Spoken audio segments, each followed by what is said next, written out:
quick while I do this. What is up, guys? It's your boy Mo. Now, today we're back here on another video. I don't know if this is a little different. This is the same as everything else. I don't really care. You know what I'm saying? I'm not gonna spend too much time talking, but today we react to a video called "The Most Terrifying Discoveries Made by Archaeologists." Now, it's 2:45 at night. I don't know why I'm recording this video right now. I just been thinking about you guys, man. So I had to pop out a little video for y'all, you know what I'm saying? You know, and stay on the grind, you know what I'm saying? I know we missed days and all that of uploading, but hey, still with y'all, man. You know what I'm saying? So without further ado, let's get into the video.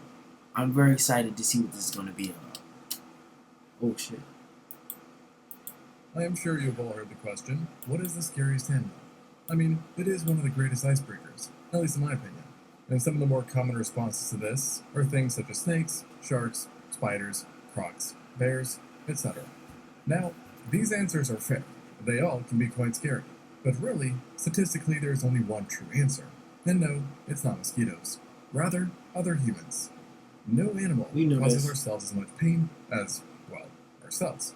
And every year, at least 475,000 people are killed by other humans. And mind you, this is not including war, car crashes, accidents, or the transmission of contagious diseases, which would then put the number in the many millions. Cannibalism, right? And so not only can no other animal compare to this by numbers, but also not by brutality. Because without going into too much detail, I'm sure most of you already know how brutal humans can be. However, for as bad things can seem today, in some ways, I much prefer the present over the past. As back in the day, people could be quite, out of control. And there is no better evidence for this than real-life discoveries which document ancient human violence, which was in some cases so grim that it honestly makes horror movies look like sunshine and roses. And a decent place to start is about just the worst time you could have spawned as a human, the Neolithic, also known as the New Stone Age. It's hard to describe this period in one word, but whatever that word is, it's not a good one. And that largely was because of us, with violence and war being the name of the game back then. In fact, the violence was so bad that it might have resulted in a drastic drop in population that was severe enough to cause an actual genetic bottleneck.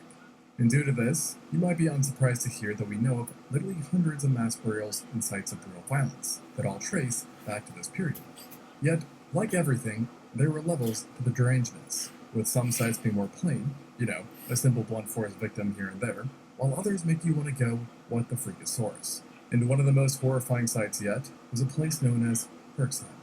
This archaeological site sits in the southwest of Germany, and is frankly a place you wonder if it would be best if it was never discovered, as it contains the remains of a pretty grisly massacre even by prehistoric standards, and is actually the largest ancient massacre site we know of, with there being at least 1,000 slain individuals that have been chucked into a series of pits that surrounded a then large settlement. And based on a few of the more intact bodies found, it's been suggested that the dead have been offed by not one, but by a variety of different weapons. Gotta switch it up sometimes. But with stone axes in particular being quite prevalent, causing smashed skulls, broken limbs, and just in general, a whole lot of trauma. And let's just say, absolutely no mercy was shown to the victims, as men, women, children, and even newborns were amongst the dead. And something else that was pretty unusual and grotesque about this place was that in the pits of the deceased, researchers wound up finding victims that belonged not to just one group, but to multiple. And these groups, in some cases, came from very different places, being from areas up to 310 kilometers or 500 miles away. And so this, along with the presence of the settlement, led to the horrifying notion that Herxheim wasn't some aftermath of a battlefield or just a raid on a village, but rather the center of a murderous cult, which rounded up captives from across great distances before then taking them here. Man, I don't even want to watch for real. Silenced, or perhaps sacrificed. And that alone should be enough to show the dark side of humanity. But the true nightmare involves what happened to these people after death, as the vast majority of skeletons were in abysmal states, being in pieces, charred, shattered, or cleaved, a sign that the killers had meticulously butchered, dismembered, and in some cases, freaking spit roasted these poor people. And all this might have been done for a feast, as across the bones, researchers found numerous signs of biting and gnawing, reflecting cannibalism on a scale never seen before. and some of the bones Oh, were they even more definitely gnawed was than doing others, that. They suggesting that probably in was this like really food deprived back then, bro. cult, the killers also Like, bro, you know located how hard it had to be? You had to hunt your own food. parts of the body, so to speak. And sadly, we don't really need our imagination to imagine what parts those were, as we are quite certain that one of the most prized parts turned out to be the noggin, i.e., I haven't been to the grocery store in Oh, over woo, a year. man. I'm eating healthier than ever. Fuck you, goddamn meal, Meal planning bitch. used to be the brain, as the majority of skulls were treated in the exact same manner, being that they have been struck along the sagittal line, splitting faces, mandibles, and skull caps, creating symmetrical halves, with a few also clearly having been skinned as well. How lovely. And after eating the flesh off the heads and extracting the brain contents for a good source of daily fat, this cult would then take the vaults of the skull and transform them into essentially skull cups, from which they would then drink, leading to another very pleasant idea that the Oh, victims were fuck, feasted man. upon. That where that came from in them medieval movies and all that? Where they used to have the little skull cups and skull bowls and all While that? their killers drank from their literal skulls. Quite a horrifying thought. It's crazy. Being eaten while someone uses your skull to... I doubt them Jones lasted for that long anyway, cause bro, I recently made this discovery like maybe like 5 or 6, 7 years ago, whatever. But I remember when one of my tooth came out of school, went to the office, got like a little capsule you want to put it in, left it in the closet. While I go to get it 3 months later, I do this, right? And it just all crumbled. So I'm gonna just say this, gang. Like, the longer your bones stay dry, like just like, yo, imagine if you did, gang. That's when I realized like it's a further meaning to people turning to dust when they die, bro. That whole tooth that was just in my mouth and it stayed out of my mouth for like 3 months, my nigga, it literally crumbled. That shit was like, But with all this shit said, scared the fuck ultimately out of her me, sign man. was just one of Like, numerous sites damn. that demonstrated such behavior. But it definitely holds the crown when it comes to quantity and quality, so you could say. You really won't find locations more brutal than this one, but you can definitely find acts that are almost as cruel and also very strange, such as a discovery that was made in 2023 when a team stumbled upon a collection of dismembered body parts, specifically a dozen of hands that were unearthed within 3 separate pits. No bodies, just hands. Now, admittedly, it wasn't the first time specific bones were found in pits, but these ones were located in a rather odd place, where you wouldn't expect to find such a violent act. And where was that? Well, in front of a courtyard. And whose courtyard? Well, instead of a specific person, it belonged to a culture, in a sense. One that I'm sure you've That's all Egypt? heard, and at some point might have been very interested in, as it belonged to ancient Egyptians. Yep, it seems like these guys had a knack for hacking people's hands off, and then stuffing them into pits. Now, we were already aware of their affinity for this, based on certain Was these hieroglyphs people which like have been discovered in thieves the or past, like, depicting people why was they clearly doing plucking hands like some type of game achievement. But this find was the first case of researchers actually seeing the practice carried out in real life. Here's the thing though, severed hands are not exactly new. We've seen them happen in prehistoric cases of violence before, such as where a hand is lost in battle. Yet, this story is a bit stranger than simple violence, if you will. You see, the courtyard was situated right in front of a throne room, which belonged to the Hyksos dynasty, a rather well-known group that actually originated in the Levant and ruled thousands of years ago. why does marking them ancient as the Egypt, first like, when it was in its prime, actually look kind of beautiful though? with this site explicitly being over 3,500 years old. And they are well known for having introduced a variety of cultures and new tech to the Egyptians, including, for example, chariots. And I guess taking hands is a part of this too. But they weren't just taken for the sake of taking. No, instead it seems like these severed hands were used as some sort of currency. And I don't know about you guys, but humans constructing a society where removing hands is rewarded with What gold the or fuck? service isn't necessarily a place I'm trying to time travel to visit for too long, or really at all. Oh Also, my let's god, go- wait a minute, is that where they got the whole thing from, putting, an arm and leg on your parlay, bro? Something like that. However it go. Like, if you pay an arm and a leg for something, man. What this thing happened is that What soldiers the with severed fuck? hands Niggas is often paying went hands. to the enemies of the rulers before making them look Yo! nice and pretty and presenting them to the pharaoh or some noble, where in return they would have gotten the bag. There's also the suggestion that severed hands were a bit of a cultural currency too, wherein different rulers and people high up would show off by proving they had more sliced hands than the next guy or girl.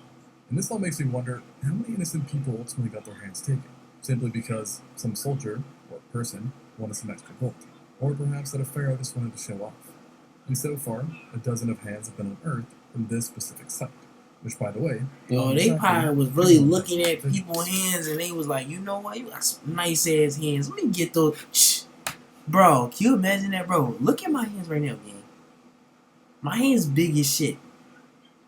That's what they gonna call nice hands, bro. We're above the ages of 21, but not elderly. I can't believe I just thought like that, man. Nails, with the last hand possibly having belonged to a grown woman, which we know based off of finger-length ratios. Oh, that's crazy. Now, to be honest, I'm certainly not saying this is the most brutal find we have involving people. Yet, I do think it really shows how strange humans are. Bro, that nigga is not white for real. Removing the body parts of your own What's species. wrong with y'all? Y'all keep thinking these Egyptians is white, bro. Monetary. The fuck? I'm about to turn your video off. How did we even go from banging some rocks together to trading numerous body parts for gold? Well, I doubt I, or anyone can tell you all the precise steps involved, but I can tell you about the oldest evidence we have for intentional violence between Homo sapiens, the real Cain and Abel, if you will. A few years back within Romania, the team was excavating the Pistera Sioclovina cave of South Transylvania, where they then stumbled upon a multitude of different fossils and artifacts. Specifically, if you get stuck on the melody, or if you just feel like you bro, can't get a song started. Shut your ugly ass up, man. Consisting of stone tools tracing to the Ornation culture, along with several bones belonging to cave bears. And now, despite being found in Romania, in Transylvania, this was no vampire's lair, rather a person or persons who had inhabited it for a while and had seemingly whacked a few animals here and there, which were brought back to be grubbed up. Yet, among the pile of material, the researchers noticed something, one very odd thing, which stuck out like a sore thumb, or should I say, a sore head, as it was actually a large piece of a skull. And it didn't belong to no cave bear, but rather a human. To be exact, it seemed to belong to an adult man, which had lived in the area about 33,000 years ago during the Upper Paleolithic. And something else they deduced quite obviously was that this was one banged up skull, as the skull's right side had essentially been cracked like a freaking egg. However, the team wasn't really sure what this meant. They couldn't figure out if the damage had been accidental, like maybe it was a clumsy goober who tripped and hit his head, or if the damage came from something like a falling rock. And so this meant they would need to do some research, which entailed gathering what was essentially the Avengers of Science, uniting researchers from multiple countries and carrying out a slew of tests and scans in the skull, which all ended up revealing a disturbing truth. Very disturbing. And that is that nothing accidental had happened to this man. He had been straight up killed, intentionally, obviously. Specifically, they were able to identify not one, but two near identical massive fractures that ran along the right side of the skull. And guess what? The presence of these two fractures was huge news, as their identicalness meant that this man had been hit twice in quick succession. And not just that, but that each hit was done by the exact same object. In other words, there's no way this dude slipped. Additionally, while comparing the pathology from the skull to that of those seen in present day, they confirmed that the pattern and nature of the wounds only matched damage seen in violent attacks carried out with blunt force objects. In this case, a bat. And with this, the team had a confident idea on what had happened. For whatever reason, 33,000 years ago, this man was mining his own beeswax, maybe, when all of a sudden he was struck twice by another individual, holding a bat-like weapon, with the first hit incapacitating him, with the second having ended him, likely via catastrophic brain damage. Additionally, this attack seems to have been quite personal too, as the location of the I'll watch this tomorrow, man. Like, what the fuck? I'm gonna do a whole part 2, cause man, I'm tired as fuck, man. I can't even focus on what the fuck I'm watching. I got y'all, you know what I'm saying? The wound suggests that his killer was facing him head on while carrying out the deed. And for whatever it's worth, it also appears that the killer was left-handed, given that the fractures occurred on the right side of the skull. Now, when looking at the age of the remains, it is for now considered the oldest near-conclusive evidence we have for intentional violence among humans, and the first homicide. However, I will mention that this absolutely does not mean that in the first 300,000 years we've existed, there were no other acts of murder or violence against fellow men. In fact, it's guaranteed not to have been. It's rather just the first one we are aware of. So niggas beefing with like sticks and rocks and shit? That's what happened? Of years of experience. These niggas was beefing with sticks and rocks. But there is actually a close competitor that occurred in Russia around the same time, in what is now known as the Sahir Cave. Yet the dating for this one is a bit less clear, and the wounds found on the specimens within are not yet 100% confirmed to have been intentional, with them possibly having been accidental. But one interesting thing about human violence is that in some ways it does seem to be a bit like a fashion trend, where it waxes and wanes in popularity. Sometimes it's quote-unquote cooler to massacre, and other times not as much, thankfully. And actually, for a good duration of our existence, large-scale violence did seem to be rarer than frequent, with one hypothesis being that for a chunk of history, the population of humans was too low and too mobile for large conflicts to pop up often. Yet, as humans settled into areas more permanently, developed more complex societies, and swelled in numbers, the opportunity and reward for violence grew exponentially. And really, as of now, the oldest evidence for large-scale violence dates to around the same time that permanent settlements became a thing. And the location of this atrocity that I'm referring to was discovered within the Valley of the Nile, specifically the Sudanese section. And it really was a doozy for scientists, as within this narrow valley lay the remains of at least 64 near-intact skeletons, and a bunch of fragmented bones, most of which were in poor condition. And when I say condition, I don't mean bad condition from weathering or the passing of time. Rather, these lot have been brutally killed, with every single person having some kind of major injury to their body. And unfortunately, the slain weren't just adults, as the deceased were a range of ages and gender, with the indiscriminate violence even being extended to young children, as two child specimens, dubbed JS-14 and JS-13, have been literally headshotted by numerous projectiles, with none of the wounds having healed, meaning they died then and there, likely alongside the rest of their family. And the thing is, they weren't just headshotted, but rather literally riddled by projectiles, entire body over. So whoever shot them clearly had no mercy in their heart, and even along the legs of these children was their extensive damage, wherein various projectiles had impacted them and were strong enough to badly damage their femurs, causing large chunks of the femur to literally fly off. And in general, it seems like all the victims received similar overkill treatment. And in 21 individuals, they even found the remains of actual stone-edged points that pierced their bodies, which would have been unimaginably painful in life, lodging into their bones or slicing straight through flesh into organs and other vital structures. The shapes of the points indicated that the attack had been carried out with bows and spears, and at first was believed to have represented a pitched battle between two warring factions. However, after some analysis, including the varying ages and gender, a new conclusion was drawn, that the Jebel Sahaba was the site of not one, but multiple battles, and none against two armed groups, rather a series of raids and ambushes on not only unsuspecting groups, but unarmed groups. In this particular situation, scientists believe that the Nile Valley had been undergoing immense ecological changes, likely drying out, which thus led to a drop in resources and suddenly making it very quote-unquote advantageous for humans to start killing their fellow kind. And to me, this isn't the greatest reflection on our species, where in the event that things get tough, instead of cooperating and trying to come up with a solution, the solution is instead to murder everyone around you, including children. So let me go ahead and just say this to any aliens watching this. I don't condone this, and I'm sure we can do better, so don't wipe us out. Now, with this all said, while Homo sapiens have produced the most disturbing fossil finds by level of violence, it's definitely an issue not limited to our species. Rather, it's a problem for our overall genus, Homo. And thus, even the species that are no longer with us have been responsible for their own horrific act or two. This list isn't short either. Yet, what I think takes the cake for the most deranged discovery regarding non-sapient humans has to be something called Atapuerca. This forsaken location is situated in the Burgos province of Spain, and is by far the oldest case I've talked about, dating all the way back to 850,000 years ago, during the early Pleistocene. However, despite it being one location, it's really multiple sites within one massive area. And through different excavation, 9 different areas have been explored, each yielding vastly different finds from multiple periods.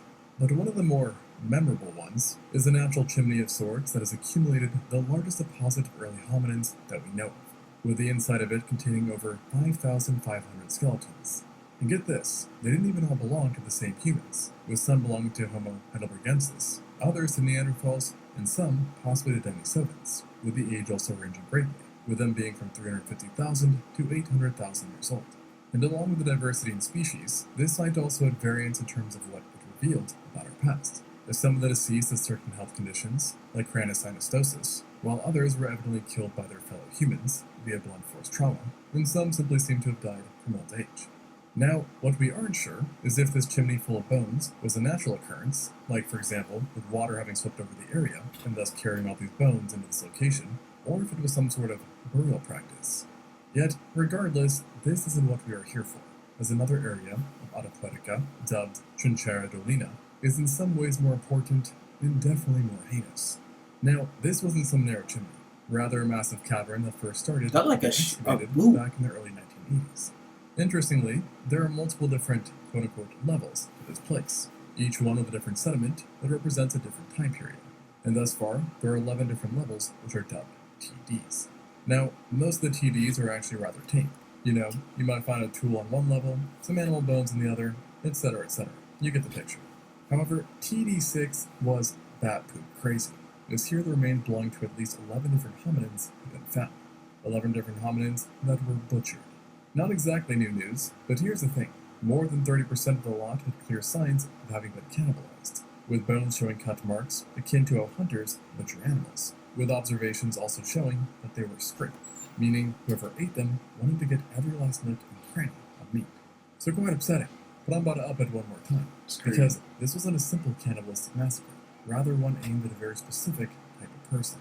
Children. Yes, among the dead, not a single adult human was found. Instead, all were either infants or, at the oldest, teenagers, with more than half clearly being under 10 years old. Sickening. If you Life is more illegal than you think, Yo, bro, and get out of my- legalism is here now. Whether it's registering. didn't think it could get any worse, then I'm sorry, as the scientists ended up considering this nutritional cannibalism. In other words, the killers viewed these people as just wild animals, and flesh, hunting them like they would a deer. Additionally, it is believed that youngsters were targeted as opposed to adults because they would have been less capable of defending themselves. It would be an effective way for the hostile attackers to limit the growth capabilities of other groups. Nasty business.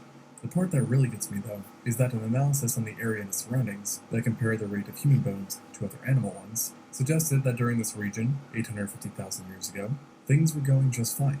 There was no climate crisis, no disease going around, and in other words, these people didn't have to be cannibals. They just chose to. Not to mention that during the act, they even decapitated one of the young specimens, likely while they were still alive. And for now, this is considered the oldest evidence, by a good margin, of cannibalism in the Homo genus, setting such a nice tone for the future, doesn't it? Plus, given its nature, it's the first case of cannibalism targeted at younger people as well. And while we know the rough ages of the slain, the case remains unsolved in one very important area, the species, as there is disagreement on what Homo these victims were. The candidates proposed so far have been Homo erectus, Homo heidelbergensis, or the Homo antecessor, 3 different species known to have lived in Europe at the time.